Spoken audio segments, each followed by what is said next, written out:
और सबसे पहली चीज जिसे परमेश्वर नई वाचा की कलीसिया में देखना चाहता है वह यही है कि वह चाहता है कि हम एक ईश्वरीय भाषा बोलने वाले हो जो उसके वचन के अकॉर्डिंग हो, जो उसके वचनों के अनुसार हो। आपको पता है ये हमारे बाप की दिल की एक इच्छा है, मैच्योर हो, हम सियाने हो, हम बालक ना रहें। और आपको पता है जब एक व्यक्ति बालक से सियाना हो जाता है फिर वो क्या करता है, फिर वह बोलने लग जाता है। इच्छा हमारे पिता की है कि हम बोलने वाले हों।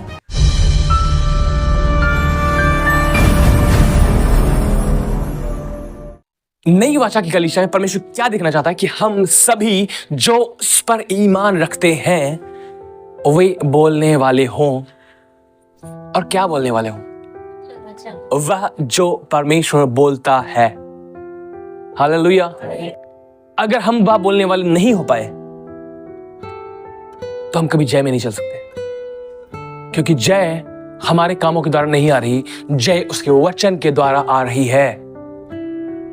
और मैं आपको बताना चाहता हूं, हो सकता हो आपको जय में जीने के लिए संघर्ष करना पड़े, मुश्किलों से, तकलीफों से आपको बार बार लड़ना पड़े और बार बार अपने व्यक्तिगत जीवन में बहुत सारी बातों को फेस करना पड़े। पर मैं आपको कहना चाहता हूं कि आप उसमें बने रहें, दृढ़ रहें, इन वचनों को बोलना बंद ना करें, इन वचनों से पीछे ना हटें। और एक दिन आएगा जब आप देख लें कि आप कंप्लीटली जय में चल रहे होंगे। आमीन। अगर आप कलीसिया का निर्माण करना चाहते हैं तो आप देख पाएंगे कि परमेश्वर सबसे पहली चीज अगर कुछ करना चाहेगा आपकी लाइफ में तो केवल एक चीज है, और वह है आपकी जीभ, जिसे वह कंट्रोल करेगा, जिसे वह कंट्रोल करेगा। और यह बात सिर्फ कलीसिया के निर्माण करने वाले पर ही नहीं होती है, बल्कि हर एक उस मसीह पर होती है जो उस पर विश्वास करता है। सबसे पहली चीज परमेश्वर क्या करेगा कि उसकी जीभ को वह कंट्रोल करेगा। हालेलुया। क्योंकि परमेश्वर पता है कि जीभ के द्वारा ही वे जंगल में भटकने वाले बन गए। उन्होंने अपनी लाइफ में जंगल को जन्म दिया, उन्होंने तकलीफों को जन्म दिया, उन्होंने समस्याओं को जन्म दिया, उन्होंने प्रॉब्लम्स को जन्म दिया। परमेश्वर ने नहीं जन्म दिया था, उन्होंने अपने जीभ के द्वारा, अपने शब्दों के द्वारा उस जंगल को जन्म दिया जहां पर वे 40 साल तक भटकते रहे।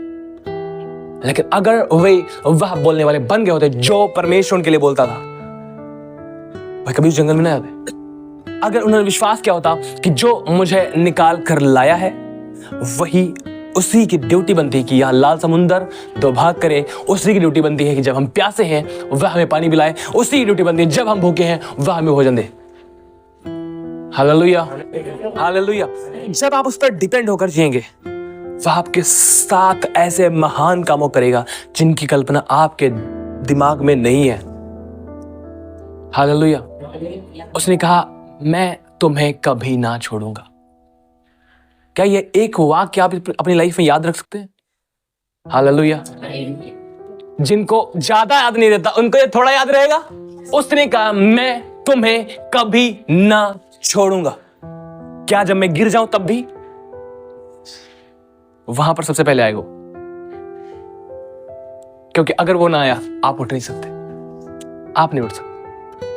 मैं नहीं जानता हूं कौन से वो लोग हैं जो ये प्रचार करते हैं कि जब आप गिर गए, जब आपसे पाप हो गया, परमेश्वर दूर हो गया, परमेश्वर अलग हो गया। अच्छा, मतलब जब हम अच्छे थे तो परमेश्वर हमारे साथ चल रहा था, जब हम गिर गए परमेश्वर हमसे दूर हो गया। अब कहां जाए? अब बताओ कहां जाए? अब बताओ कहां जा सकते हैं? अगर परमेश्वर उनसे दूर हो गया तब एक व्यक्ति कहां जाएगा? अरे उसको ये पता है कि तुम मुझसे अलग होकर कुछ कर ही नहीं सकते। That's why उसने कहा मैं तुम्हें कभी नहीं छोड़ूंगा। Never ever, कभी भी नहीं। क्या आप इस बात में विश्वास कर सकते हैं? जो उसने कहा है उसे पूरा करने में वह सामर्थ्य है। वह ऐसा नहीं है कि वादा करके मुकर जाए। ओ भैया मैं तो नहीं बोला था ये। नो, जब परमेश्वर ने यह वादा आपसे किया है,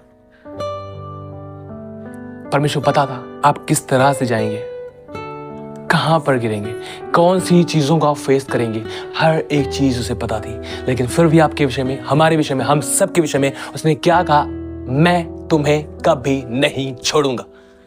और शैतान कहे परमेश्वर ने तुम्हें छोड़ दिया, तुम निकम्मे हो, तुम ये हो, तुम वो हो, और बहुत सारी बातें। उसको बताओ, उसने कहा है मैं तुम्हें कभी ना छोड़ूंगा। चाहे मैं घोर अंधकार से भरी हुई तराइयों में चला जाऊं, वहां भी वो मेरे संग है। तब नहीं जब मैं हरी हरी चराइयों में हूं, जब मैं घोर अंधकार से भरी हुई तराई में हूं, वहां पर भी वो मेरे संग है। और अगर आप इन बातों पर विश्वास करके जीने वाले होंगे या ऐसा ही बोलने वाले हो जाएंगे आप, और जब आप ऐसा ही बोलने वाले हो जाएंगे, आप देखेंगे कि आप शैतान के लिए एक समस्या खड़ी हो जाएंगे। एक समस्या इस दुनिया में होनी चाहिए, और वो पता क्या है? शैतान के लिए हम स्वयं एक समस्या हो। अगर नहीं है, अभी हम उस लेवल पर पहुंचने से चूक गए हैं जहां पर परमेश्वर पहुंचाना चाहता है। सुनिए, मैं फिर से अपने पॉइंट पर आता हूं। परमेश्वर नई वाचा कलीसियाओं में चाहता है कि अब हम वह बोलने वाले हों जो परमेश्वर बोलता है। ओके, निकालिए प्रेरितों का काम 2 अध्याय 1 आयत से पढ़ेंगे। जब पिन्तेकुस्त का दिन आया तो वे सब एक जगह इकट्ठे थे। एकाएक आकाश से बड़ी आंधी की सी सनसनाहट का शब्द हुआ और उससे सारा घर जहां वे बैठे थे गूंज गया। और वचन 3 में देखिए क्या लिखा, और उन्हें आग की सी जीभें फटती हुई दिखाई दी और उनमें से हर एक पर आ ठहरी। वे सब पवित्र आत्मा से भर गए और जिस प्रकार आत्मा ने उन्हें बोलने की सामर्थ्य दी, वे अन्य अन्य भाषा बोलने लगे। आमीन, हालेलुया। वचन में क्या लिखा गया? मैं चाहता हूं इससे थोड़ा पीछे जाएं आप। जब प्रभु यीशु मसीह क्रूस पर चढ़ाया गया और उसे उतारा गया क्रूस से, जब वह मर गया, उसके बाद उसे कब्र में रखा गया, वह मुर्दों में से जी उठा। जी उठने के बाद वह 500 से अधिक लोगों को देखते देखते वह स्वर्ग में जीविता उठा लिया गया और वह आज तक जीवित है, अब भी जिंदा है, यहां पर मौजूद है। और यीशु जब इस पृथ्वी पर थे, यीशु ने कहा था, मैं जाऊंगा और तुम्हारे लिए सहायक भेजूंगा, मैं तुम्हारे लिए पवित्र आत्मा भेजूंगा। सहायक क्यों? क्योंकि वो जानता है उसकी सहायता के बिना हम जी नहीं सकते, उसकी सहायता के बिना हम उसके साथ नहीं चल सकते। इसीलिए उसने कहा, मैं जाऊंगा और तुम्हारे लिए सहायक भेजूंगा। और यीशु ने कहा, वह तुम्हारे लिए, मेरा जाना तुम्हारे लिए भला है कि अगर मैं ना जाऊं तो मैं उसे ना भेज सकूंगा। हालेलुया। जो प्रतिज्ञा पर यीशु मसीह ने की थी, अब वचन बताता है कि पेंटिकॉस्ट के दिन, सप्ताह के पहले दिन, वे सभी चेले और जितने थे वे एक जगह पर इकट्ठे थे और वे सब प्रार्थना कर रहे थे, उस बात के लिए वेट कर रहे थे जो प्रभु यीशु मसीह ने उनसे वादा किया था कि मैं पवित्र आत्मा भेजूंगा, सत्य का आत्मा। और वे सब इकट्ठे थे और सब प्रार्थना कर रहे थे। ऐसे नहीं थे बिल्कुल चुप बैठे हो, साइलेंट बैठे हो, समझ रहे आप? वे चुप नहीं थे, वे प्रार्थना कर रहे थे, वे लगातार प्रार्थना कर रहे थे। और वचन में लिखा गया है, एक ऐसी आकाश से सनसनाहट हुई और पवित्र आत्मा उन पर उतर आया और वे देखते कि आग किसी फटती हुई जीभें उन्हें दिखाई दी। कैसी? आग किसी फटती हुई जीभें उन्हें दिखाई दी और उनमें से हर एक पर ठहर गई। वचन में लिखा गया, जैसे आत्मा ने उन्हें बोलने की सामर्थ्य दी, सब अन्य भाषा बोलने लगे। अब मैं आपको बताना क्या चाहता हूं, देखते हैं, सबसे पहली चीज जब उन पर पवित्र आत्मा उतरा, वे अन्य अन्य भाषा बोलने लगे। उन पर जब पवित्र आत्मा ठहर गया, वे अन्य अन्य भाषा बोलने लगे। अन्य अन्य भाषा एक अच्छा वरदान है, खूबसूरत वरदान है जो परमेश्वर अपने लोगों को देता है, और वो सभी के लिए, जिसको चाहता है वो देता है। हालेलुया। और वचन में लिखा गया कि हम बड़े से बड़े वरदान की धुन में रहें, और हमें धुन में रहना चाहिए। हालेलुया। और हम चाहते हैं कि हम सब इस वरदान को मांगने वाले हों। इस वरदान को क्या, और जितने भी हम वरदानों को चाहते हैं अपनी लाइफ में कि परमेश्वर में दे, हम उन्हें मांगने वाले हैं, क्योंकि वचन बताता है कि हम बड़े से बड़े वरदान की धुन में रहें। और जब वचन कहता है कि धुन में रहे, तो धुन में रहने की क्या दिक्कत है? कोई दिक्कत है? कोई दिक्कत है? तो फिर हम क्यों पीछे हटेंगे? और हम भी रहेंगे। क्या हुआ कि परमेश्वर ने अपनी आत्मा को उन पर उंडेला, और जब उन पर परमेश्वर का आत्मा ठहर गया, वे सब अन्य भाषा बोलने लगे। मैं आपको क्या बताना चाहता हूं, नई वाचा में जब परमेश्वर उसका आरंभ कर रहा है, अब से ही परमेश्वर उनकी जीभ को डे 1 से कंट्रोल कर रहा है अपनी आत्मा के द्वारा। वे सब एक जगह पर इकट्ठे थे, वे सब प्रार्थना कर रहे थे और वे सब पवित्र आत्मा से भर गए, और आत्मा ने उन्हें क्या बोलने की सामर्थ्य दी? जैसे बोलने की सामर्थ्य दी, वे अन्य अन्य भाषा बोलने लगे।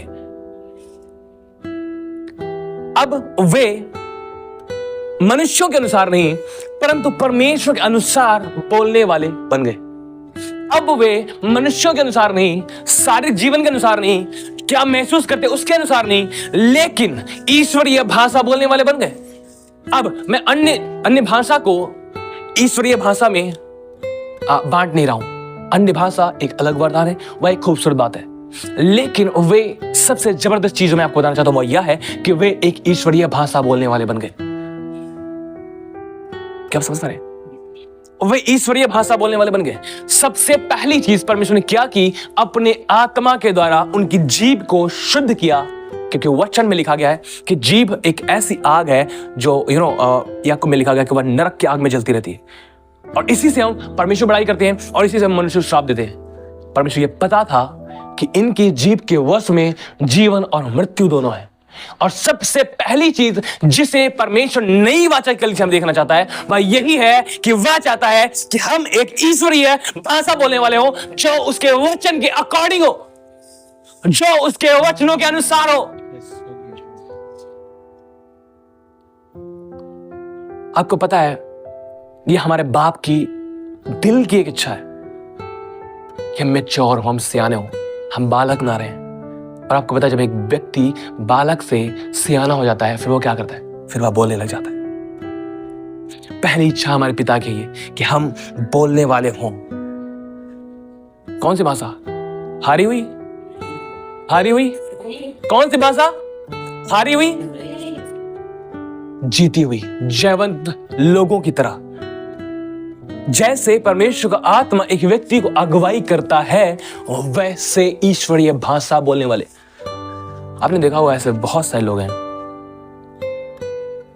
कि उनका अपने परिवार के साथ बोलना कैसा है, पति का पत्नी के साथ, माँ बाप का बच्चों के साथ, और माँ बाप बच्चों का माँ बाप के साथ। हमें लगता होगा ये नॉर्मल है, नेचुरल, सब कुछ चलेगा।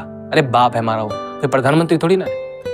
मैं आपको बताना चाहता हूं, जो आपका बाप है वो प्रधानमंत्री से भी बड़ा है, वह मुख्यमंत्री से भी बड़ा है, इस दुनिया के सबसे बड़े नेता से बड़ा है। वो बहुत सारे लिखा गया कि जो बाप उसने हमें दिए हैं, जो हमारे माता पिता हैं, हमें एक जबरदस्त ब्लेसिंग है, हमें एक जबरदस्त आशीष है।